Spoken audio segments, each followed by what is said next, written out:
having a transactional relationship with online retailers and big box stores is to be expected, right? So what do you do when you start to feel the same way about your closest friend? Well, Dr. Jada Jackson-Hill, a licensed mental health counselor and Think Well Plus counseling president, joins me to share her answer to that question and so many more. Good morning to you. Good morning, Erin. I'm excited for the answer. I know you are. I know you are. You said I'm ready for this conversation. I'm ready for this conversation. So what exactly is a transactional friendship? A transactional friendship is when what I do for you versus what I am to you becomes a conflict. Okay. So how can we tell that we're in one, I guess I should say? Absolutely. You know you're in a transactional relationship when everything that you're doing, you're showing up as a people pleaser. Excuse me, you're showing up as someone who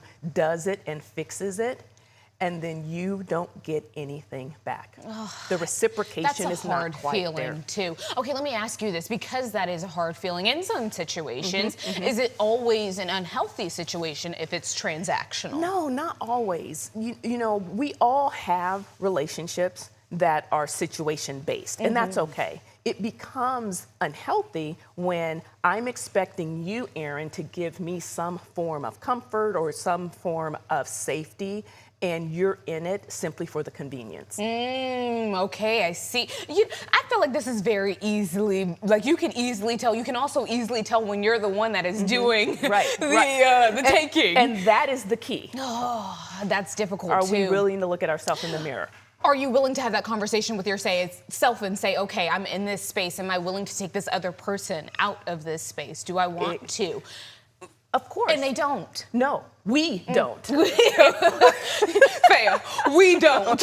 We don't. Okay. Because it's all of us in some way. You know, it's on a spectrum. Somewhere along the spectrum, we show up, and that part of us shows up. So how do people pleasing and guilt or even in fear of conflict, how does that play into those friendships as well? And when do we find where the line is too far? Okay, so when we look at people pleasing, think of it as that's like the fertilizer that keeps the relationship moving and growing.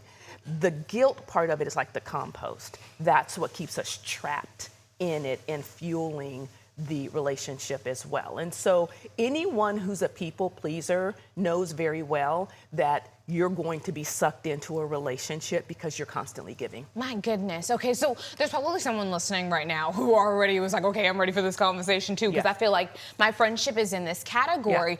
And obviously those are overwhelming feelings. What do we do with that? Because it can be very draining. It can be, you almost feel resentful towards the person in a way. Absolutely.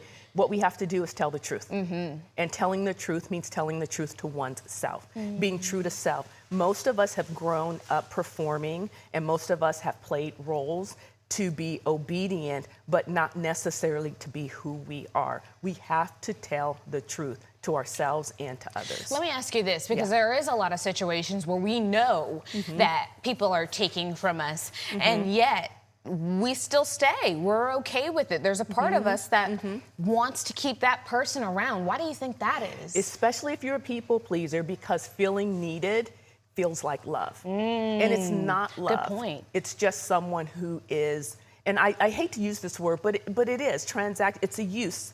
How can I use what you have for me to the greatest extent? And so that's really what happens. So what do you think the healthiest way then? We're in this space, we're already here, we're in the thick of it. What is the healthiest way to move forward? Do we drop them and get out, move on, quick, fast chop? It's the new year, I'm just saying. No, you come see me in my office and we can work through your people-pleasing issues. There we go. But it's really looking in the mirror. It's being able to look at the blind spots. All of us have blind spots. And when we're able to say, yeah, I'm using you, and be honest about it, that is when the real work happens. The truth is we're out of alignment.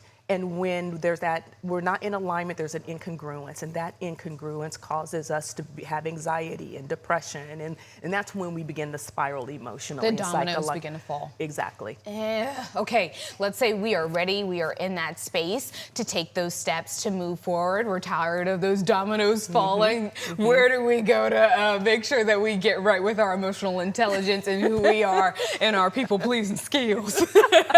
Well, they can go to thinkwellplus.com, or follow me on Instagram at Dr. Jada Jackson. Great information this morning. You guys, I learned so much. I hope you guys did too.